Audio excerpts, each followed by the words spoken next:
this is Darren from Creativity Unleashed, and just wanted to cover welding helmets a bit today. I'm a certified structural and pipe welder with AWS. Graduated from the Hobart Institute of Welding Technology. I actually started welding when I was about 11-ish, and I just started with a fixed lens welding helmet. I think it was a shade 12, just one of those black ones that when you weld through it, it looks pretty green. And definitely have been helpful to know a lot of this details about welding helmets and some of the things to consider when you're looking to buy a welding helmet. I'll show you one of probably my favorite welding helmet, and a lot of my friends from school, their favorite welding helmet, and they're off welding for a bunch of years now. This is the Lincoln Viking 4C. This is a 3350 series welding helmet. They do make it in 3 lens sizes. This is the widest one, the biggest they have.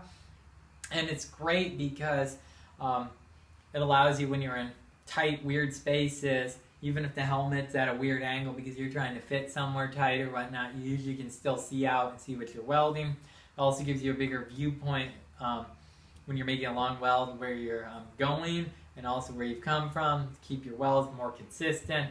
A lot of the auto darkens, at least a good while back, had really small viewpoints, and even some of the fixed lenses, like when I started, were like 2 inch by like 4 inch or something you're looking out of, which kind of feels like you're a horse with blinders, whereas this really gives you a much better depth of field. One of the things that I remember when I was in school is that the teachers often were like, just use a fixed lens, like don't mess around with the auto darkens, they don't work that well, or you can't see to the same level. And when you're trying to do precision welds, you really need to see to fine details. And I remember when I was in school, they came out with the 4C lens, which even when the teachers and all tried it, they were like, this is just as good, if not better, than just a fixed lens, a piece of glass they're looking through. And so, with that being said, and the price is coming down with these. This one I think is about $220 I paid for it. It's not extremely different in the cost when you consider your helmet's probably around $45-ish for a normal one, and then each lens is about $10-12 for fixed lens, and in every dark shade you want, you'd have to buy different lens, store them, try not to break them, try not to scratch them whenever you're changing them, depending what process or amperage you're welding at. So some of the features that I really like about the Lincoln is this is like an old Harbor Freight one that I had as like the smaller viewpoint. This one only has 2 sensors. On this one here they have 4 sensors. I think that's important. They can work fine with 2, but you can sometimes get yourself in a weird place and you'll strike an arc and it doesn't catch it if you don't have 4 sensors. So the 4 sensors that trigger it, really nice. You can set the sensitivity on this one. So if you're out in bright sunlight, sometimes you mess with it a little bit. Or if you're doing TIG welding versus MIG or stick, you might adjust the sensitivity. You also have a delay on this, which delays from when you stop welding, how much time it still stays dark until it turns clear again. And that's really nice because if you're welding, especially really hot or stick welding or something, the puddle can stay molten for a few seconds after you stop welding, and you can still burn your eyes. Whereas with this, you can adjust the delay time to be just right for your application. So that's nice to have. Also, another nice feature on welding helmets on auto darken is the grind mode. So this is when you just push a button and it'll stay clear when you're grinding, doing things like that. And the other feature I find really neat is that this one has, it adjusts all the way down to shade 5.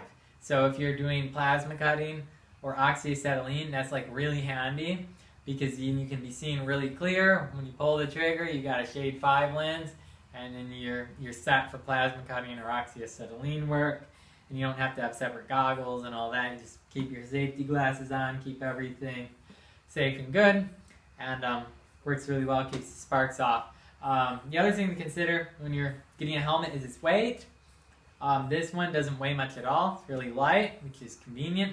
Very durable, I found. But you want to, of course, keep that in mind. Your helmets might fall, they could drop, whatever. I mean, you're not trying to, but the other thing to keep in mind is the headgear.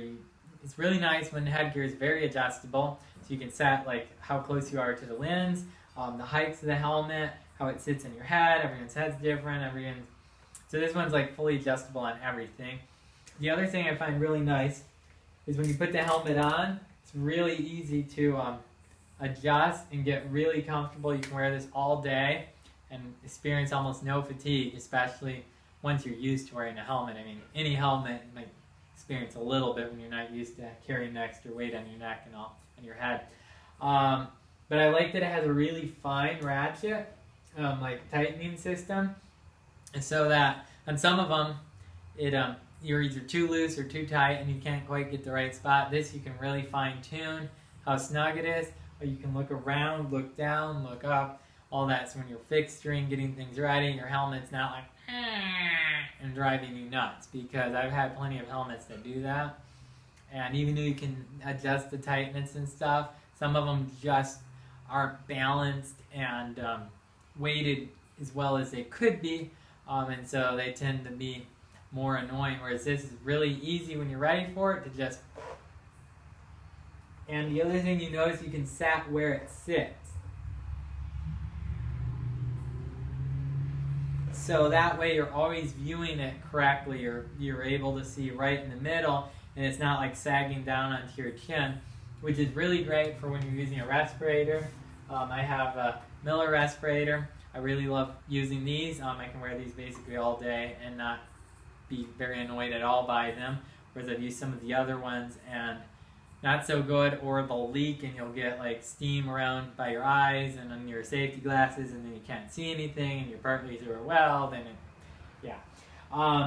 that's great. Another thing to keep in mind, just a tip for welding, especially when you're out doing a lot of welding, is to keep your helmet clean. It's very easy to, your helmet just slowly gets dirty and you don't realize it. I'm pretty sure quite a few of the people that failed their welding tests, it was literally because they didn't either change their clear lens or keep their helmet clean.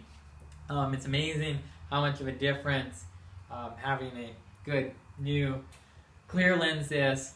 So keep them clean, and one of the ways I found it works really well is the wipes they use for glasses. I like to just keep these in my toolbox or in my bag. This thing came with a nice carry bag. It also has a zipper pocket right here, so you can definitely put some extra clear lenses, maybe an extra battery, so you don't have that issue at some point if you're on the job, and some of the cleaning things. I also threw in a headband, or handkerchief, and some, of course, propaganda, not really, but stickers to advertise themselves if you're into that. So yeah, I hope you find this helpful. One of the other things to keep in mind is this has a rubber gasket around the clear lens, which is really nice, because on a lot of them, when you're welding, you get smoke running up onto the helmet, and if it leaks in around, you get everything dirty inside, and it's a real pain to try to keep them clean. So this has a nice rubber gasket.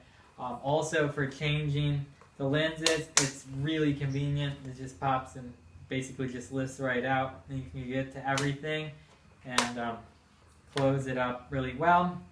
You can throw in a cheater lens, magnifying lens really easily, so it's built right to do that. You can also switch the headgear out to a hard hat that they sell for use with welding helmets if where you're at requires the use of a hard hat.